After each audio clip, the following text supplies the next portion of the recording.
First, I just want to say thank you so much again to Bússola Tech for inviting me to be here. I think it's so timely and important to be having these discussions. If there's one major truth that the pandemic has highlighted, it's that we live in a complex world with multi-causal problems that are not limited to national boundaries in the face of the multiple challenges our societies have to deal with. So we need global responses more than ever because the one-size-fits-all ones just don't exist. Parliamentary diplomacy, which is what you brought me here today to talk about, is a method for achieving peer-to-peer learning and cooperative political dialogue that allow for collective solutions to difficult issues, such as one area that we've worked on a lot this year is misinformation and how it profoundly affects the quality of our democracies. Or another area that we're really working on is the adaptation to and mitigation of climate change and its effects. So no country can do it alone in trying to resolve these major issues or take on these major global issues. And so collaboration has to be the way forward. And so it is worth highlighting, or I'm going to take advantage and highlight, that it's not a coincidence that Parlamericas is celebrating its 20th anniversary this year, the very same year that the hemisphere is celebrating the 20th anniversary of the Inter-American Democratic Charter. Parlamericas and the Charter are both instruments that came out of deliberate political decisions from the countries in the Americas and the Caribbean through both the Organization of the American States and the Summits of the Americas process to commit to strengthening our democracies. And so over the past 20 years, Parlamericas has been committed to improving and enhancing national and regional democratic processes through parliamentary diplomacy by providing a leadership forum for parliaments and channeling a continuous conversation on key issues of common concern in the Americas and the Caribbean. In such a heterogeneous region with so many diverse contexts, but also with shared challenges, it's important for legislators from across our countries to have a space to find common ground to discuss ideas, share good practices, build cooperative approaches to advance on these common agendas. So today I've been asked to discuss the modernization of parliamentary diplomacy. I intend to then split my presentation. I'll keep it in the time frame, but really kind of just a little bit about Parlamericas, how I've seen the parliamentary diplomacy landscape evolve in the last few years, and then how kind of the pandemic has kind of pushed a digital transformation of that space. So Parlamericas is governed by parliamentarians. We have a board composed of currently of 21 parliamentarians representing 17 countries from North, South, Central America, and the Caribbean. Traditionally, our work includes convening hemispheric gatherings where the parliamentarians come together to hear from subject experts, to engage and exchange with peers and share good practices, and adopt political declarations on the theme of that session to bring home and kind of advance progress on that issue in their home countries. We also deliver workshop style sub-regional sessions and technical trainings, as well as convene high-level political meetings. Prior to the pandemic, we facilitated study visits and participation of parliamentarians in multilateral spaces like the Summit of the Americas or the OAS General Assembly, the Open Government Partnership, COP, among others. We believe it's really strategic for parliamentarians to get involved and have access to these spaces, as they are the representatives of the people trying to connect with the people's needs and priorities. And at the end of the day, legislating and overseeing for the social good. So as with any sector and profession, parliamentarians need to be continuous learners. It's important to have a space to connect with peers, to learn from each other's successes and setbacks, to learn from those lessons, and to have access to a diversity of viewpoints. So interparliamentary spaces like Parlamericas prioritize and values Parliament for its plurality of voices. It's an inclusive space where parliamentarians can feel free to discuss a topic that may be politically challenging in their own country, but when they're removed from that national context, it gives them a chance to maybe engage with that issue and talk about it in a safe space. Some participants in our work have commented that it's actually only through Parlamericas activities that they've had the opportunity to build some relationships across the aisle, with the other political or the opposing parties in their own countries, because it creates a safe space for them to do so outside of their country. Other participants commented that their participation in Parlamericas activities is actually the very first time they ever traveled outside of their country. And seeing as we live in a global world, I strongly believe we all benefit if the people who are responsible for creating laws have access to continuous learning and understanding of the complex issues that they are legislating about. So how has parliamentary diplomacy then evolved? One of the main innovations that we've undertaken with our work at Parlamericas over the last several years is to become more programmatic in our undertaking. We've prioritized specific themes to deliberately move from a space of dialogue alone to a method of working that emphasizes follow-up action from the parliaments to take the learning from these meetings that they're having at a regional or hemispheric level and then apply it at a national level.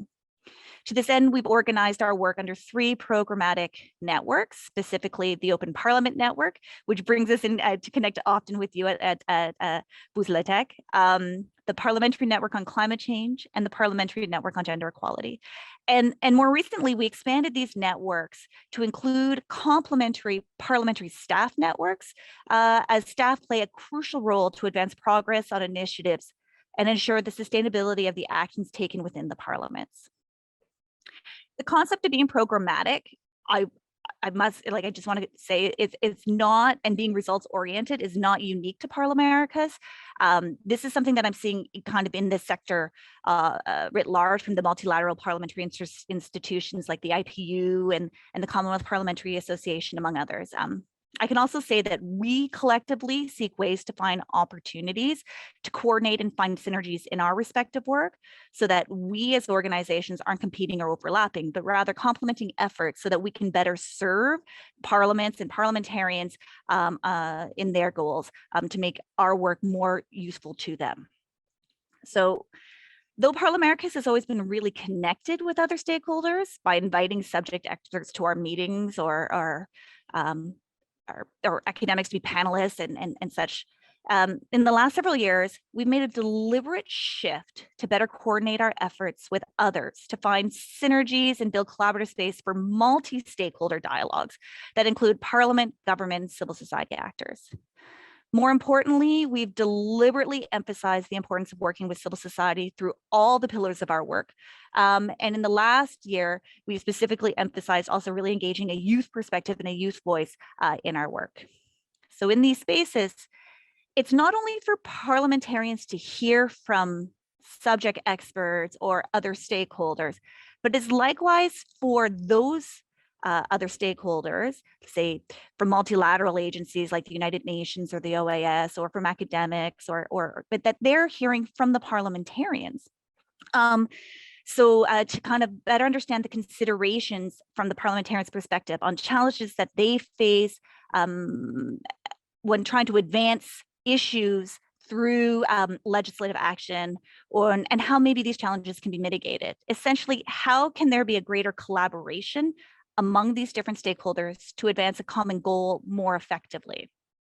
So this evolution in how parliamentary diplomacy is undertaken has dramatically improved, in my opinion, the effectiveness of parliamentary diplomacy, especially as it relates to achieving collective progress on kind of global commitments like the Sustainable Development Goals or climate change.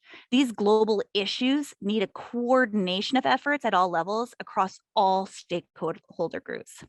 So to this end, it's more effective to seek opportunities for increased participation of all of these stakeholder groups in collaborative multilateral spaces. Our work at Parlamericas has moved further in this direction. Parlamericas is a founding member of both the Global Open Parliament e-network, which coordinates parliamentary engagement in the Open Government Partnership. We're a founding member of the Inter-American Task Force for Gender Equality. And since 2018, we've coordinated in collaboration with UN Women and CARICOM and the University of West Indies and Caribbean Women in Leadership, multi-stakeholder dialogues to bring together government, civil society, academia, parliamentarians to inform a coordinated Caribbean position for the UN Commission on the Status of Women. We've likewise worked with the UN agencies supporting climate change and disaster risk reduction to bring the parliamentarian perspective to the discussion in those spaces.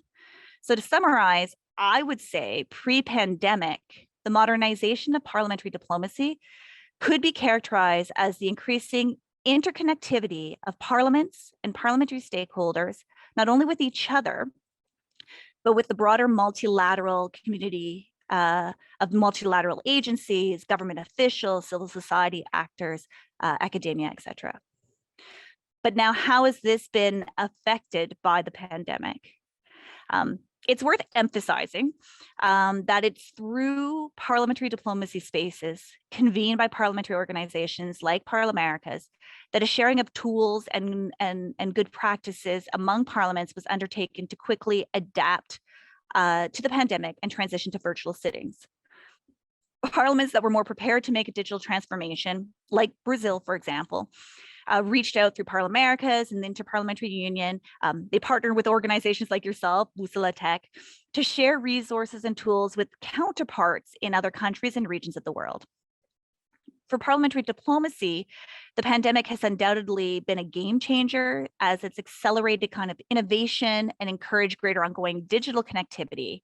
By transitioning our work to virtual sessions, this has reduced the financial barriers to participation, which has equalized access for parliamentarians, to say, from less wealthy or countries that maybe have a tighter fiscal constraints, that parliamentarians from those countries are able to participate in larger numbers now because travel costs are no longer a factor.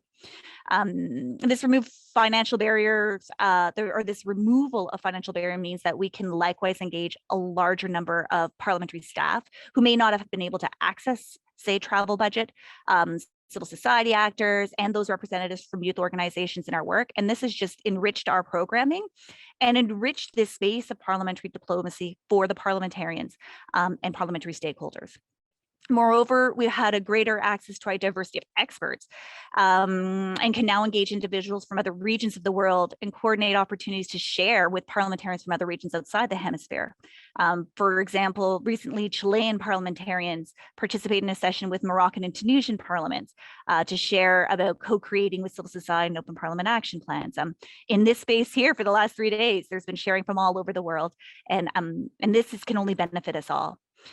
It's also allowed us to coordinate more in strategic bilateral meetings between parliaments and parliamentarians to support parliaments wishing to action commitments and concepts learned at Parlamericas meetings and bring it to a national level. So it's now really just as easy as jumping on a Zoom meeting. And Zoom has made it so easy to integrate interpretation into multiple languages. So it's really connected us all much better.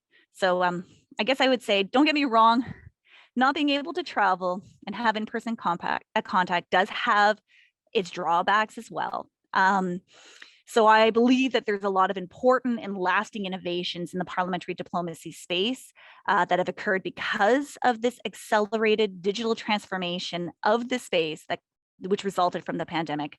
I do think it'll be important that we also return to some in-person opportunities once it's safe to do so.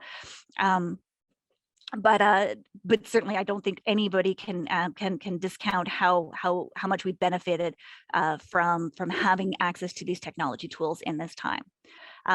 Though my topic was about parliamentary diplomacy, I know that there has been a lot of sharing of experiences and practices related to digital transformation in parliaments, and we promote open parliament as a priority in our work. And so I just want to commend you again for being an important space for a continuous conversation on how to use digital tools to improve the functioning, openness, and transparency of our parliaments, and to build closer relationships between parliaments and citizens. Thank you.